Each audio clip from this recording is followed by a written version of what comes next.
The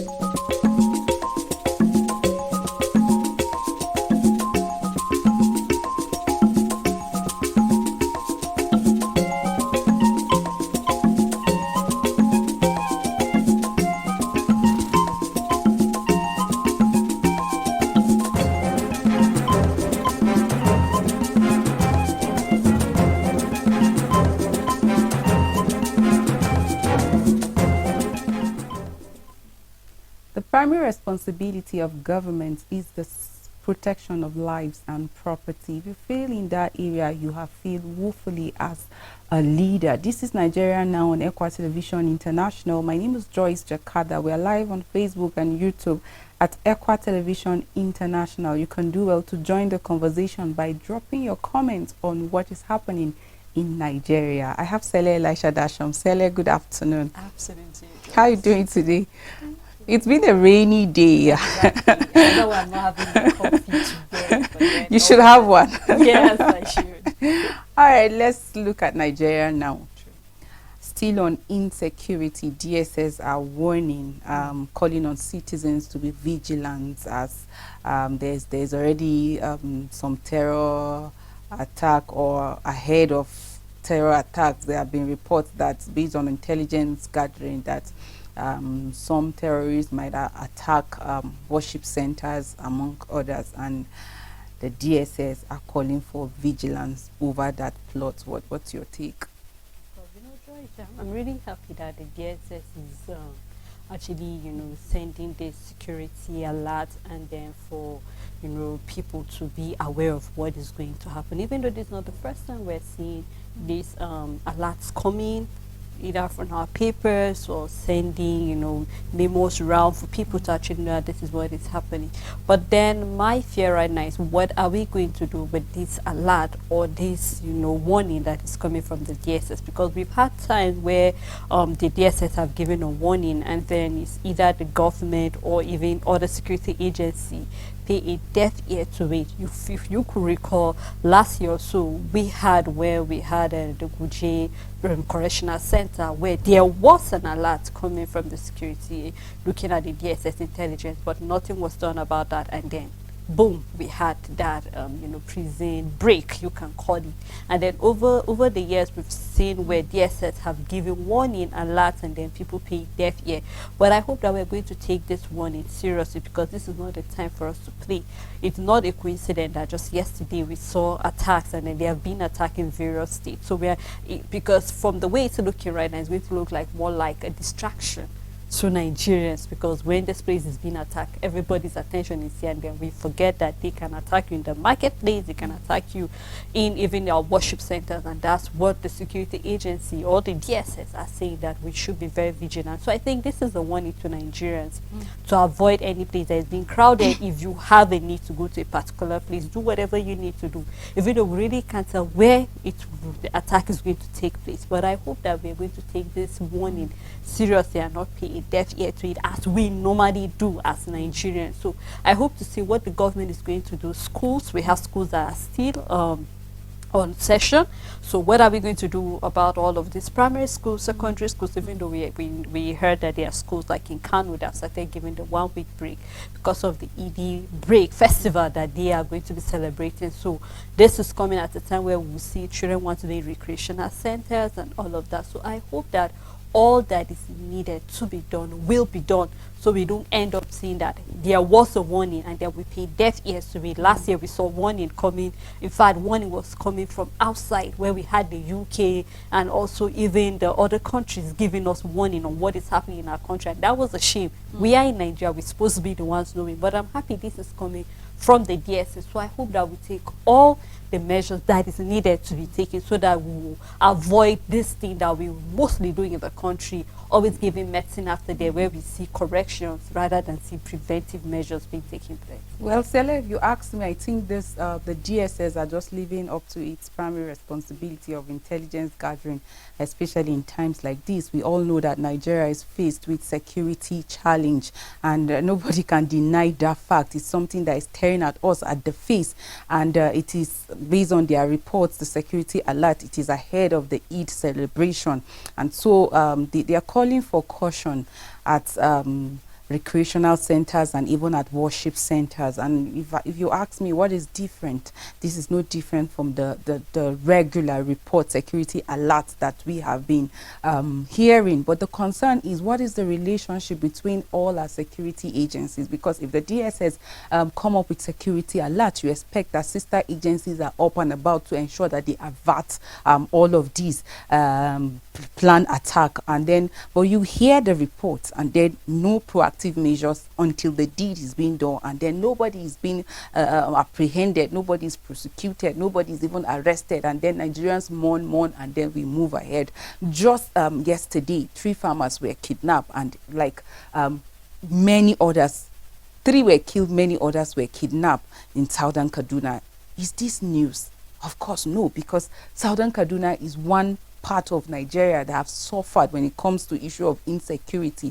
We are glad that the Chief of Defense Staff is coming from that area. Nigerians are really hopeful that because this is your zone, because you are a Nigerian, you're going to do something about it. Like, we don't need to always adopt the reactive measures. It's more like we're already used to it. You go on social media, you hear people boasting of making comments like, oh, when we are done with this local government, we'll move to this local government, and you see it coming to pass, and you begin to ask yourself, what happened to intelligence gathering? What about the other sister security agency? What are they doing as regard that and all of that? So we hope that beyond the security alert, sister security agencies are going to be up and about to ensure that nothing happens. Already we have the security alert, and then caution is being called not just on citizens but even on all these recreational centers, worship centers. People should be vigilant, know who is who around you. When you're not comfortable with anybody, you call on the attention of the security agency and you report such situation. I will hope they are going to be prompt as regard addressing such issues, so that we don't keep counting scores and scores like we are operating in a banana republic, a country without law, a country that does not have headway. We are optimistic about Nigeria, and that is why we continue to talk about all of these things. So we call on individuals, we call on all the worship centers, leaders cut across different religious bodies to be cautious, to be vigilant, and then in case of any movement, they should report it to the appropriate authority. We are already happy that we have new service chiefs, and like I said last week, right now Nigerians are going to be like measuring their work now in the next few months. They beyond the tiger in you, the lion in you, as the IGP seeing it, like Nigerians want to see it in reality. They want to see it in practical time, so that we don't keep going back and forth on the same issue. Again, on electricity tariff, NLC orders rise against the hike in the 40% electricity hike that is supposed to commence 1st of June, and they said it is insensitive, because you will recall yesterday I said something. If we want to build Nigeria, it is only on wisdom, it is only on knowledge and understanding of the times that we are in. Think about if other products, services and sister agencies like that decide to hike prices, on who? The common man that is struggling with barely can receive the 30,000 minimum wage, or the person that is struggling to even feed the 3 square meal. Like, I'm just wondering how people actually think. I don't know if we apply understanding and wisdom to the times that we actually find ourselves. Electricity tariff thinking of increasing 40% from 1st of July, is a thing of concern. It's really a thing of concern, and it's outrageous and insensitive, just like the labor is saying, NLC. And then not only is NLC saying, we've seen manufacturers industry talking about that man. We've even heard other, even CSO are against it, and a lot of people. And definitely, just like you said, Joyce, in a time like this, when Nigerians are still trying to swallow the pill of the removal of the fuel subsidy, in a time when Nigerians are waiting to see that what happened to the palliative you promised us, in a time when you're telling Nigerians that they have to wait for 8 weeks before you can decide their fate on the minimum wage increase. Yesterday, we're looking at what the RMAFC were saying about, proposing an increment of salary for political officers. And today we are seeing the presidency debunking that they are not increasing any salary whatsoever. But then you begin to ask questions, for it to even make it to the paper, that means that there is no smoke without a fire. There was an attempt for something like that to be done. And then it now baffles me, the fact that we have even yet to hear anything coming from the NERC, the electricity distribution, telling us whether it is true or not. The government is saying they want to do this. But have you come out to say that, no, it's a rumor? You've not told us whether it's a rumor. And then Nigerians will go back to the time that you've been increasing this tariff silently without even telling them anything. Back was then, Joy, that when you buy a unit, for those who use the prepaid meter of 1,000 naira, you're hoping to get maybe 30 units. But reverse is the case. Now, if you're buying a unit of 1,000 naira, then be sure that you're getting maybe just 12 units or so. And then how long will this take you? Where we have households that have maybe you have your irons, you have your kettles, you have all of that. That is when you begin to hear parents say, please off the refrigerator if it's cool, off this, off that. Why? Because you're just trying to manage the unit. Are we supposed to be living like that as Nigerians? You're not even seeing the power. That is even what is a big thing of concern. If we're seeing the power, maybe, just maybe, Joy, Nigerians will be lenient and say, okay, we are seeing the power, but there is no power, and you are increasing the tariff on whose detriment? And I just hope that we really know what we're doing. And when I say we, I hope the country, the government know what they are doing. When you have an attempt, okay, we're still looking at promises coming of the 50,000 megawatts that we are supposed to be enjoying yearly. We've not met that yet. We're looking at the subsidy that is being paid, about 50 billion naira yearly.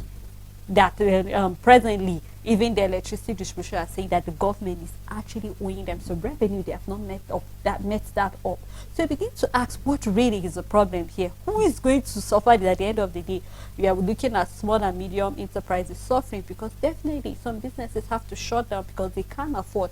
Some people will lose their job as a result of that, because if you are paying a very high tariff at the end of the day, some people have to pay for it at the end of the day. So we keep asking questions, why is it that the common man have to be the one to keep paying price?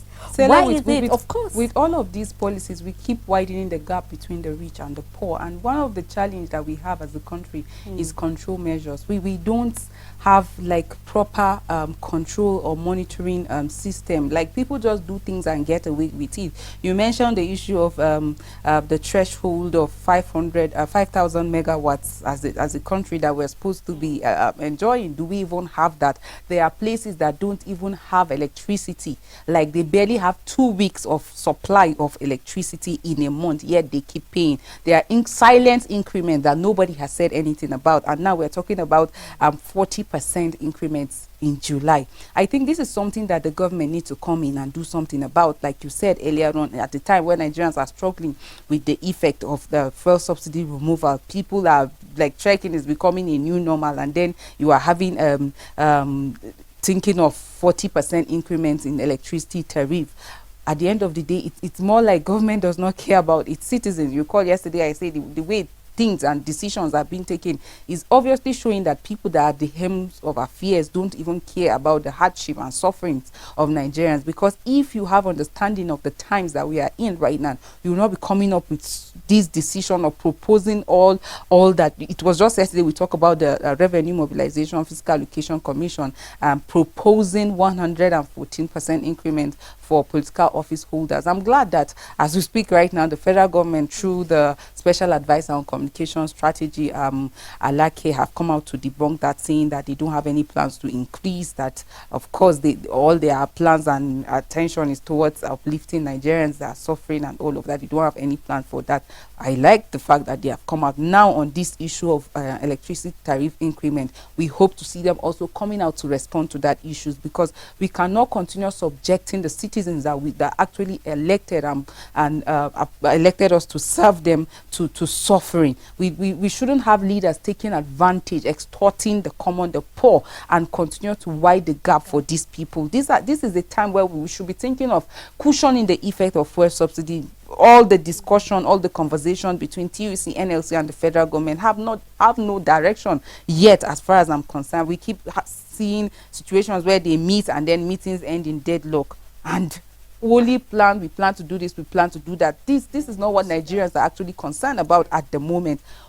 When you even speak of the quality of even the service of the electricity company, how good are they? So this is the time that we need to even think critically. We shouldn't just take decisions like as if we don't think about it. It is time that we are critical about every step we take. As we speak, there are civil servants that are yet to receive salary from February, from March, across states in Nigeria. Let's talk about pension. Joy, that some of them, they are filed, it's nowhere to be found. And then let's not even be talking about July 1st as if we're talking about somewhere far. We're talking about in the next 1 week, Joyce. Talking about next week, Saturday. That is when 1st July is. So I just hope that the government really, rather than looking at increasing the tariff, let us look at improving the supply of electricity. Let's look at into distributing this. Let us look into, okay, how can we look into energy transition? Just recently, we had Bill Gates that is saying that maybe let us look into going into solar business for those who are into the small and medium enterprises. But then how fast can we go into that? Let us agree, yes, Nigeria is still developing and looking at how she can, testify into other things, what is preferable, maybe the water dams, because this is one of the excuses we hear from the Minister of Power, our water dams are dry, that's why you cannot find water, that's why we don't have light. But I hope that with all of this that is happening, the president is actually watching keenly, and then this will help him to select ministers that really have insight. We'll see ministers that are working together with the commissioner. You cannot be a commissioner of power, you cannot be the minister of power, and then you begin to give us flimsy excuses why we cannot have lights when Nigerians are paying for it. Maybe they should possibly just tell Nigerians that they are no longer paying subsidy for them to use electricity. Then Nigerians will know, yes, presently for diesel there's about 7.5% increase of VAT. So what are we saying? Where are we going? Just like you said, there's really a big gap and we really want to close this up. Then the government really needs to do into something. Do something about it. Well, the alleged plan to increase the electricity tariff by 40% on July 1st, a lot of people have described it as insensitive and callous. But the massive increase was actually explained as a result of the over 100% increase in pump price of the premium motor spirit and Swift in exchange rates from 441 to 750.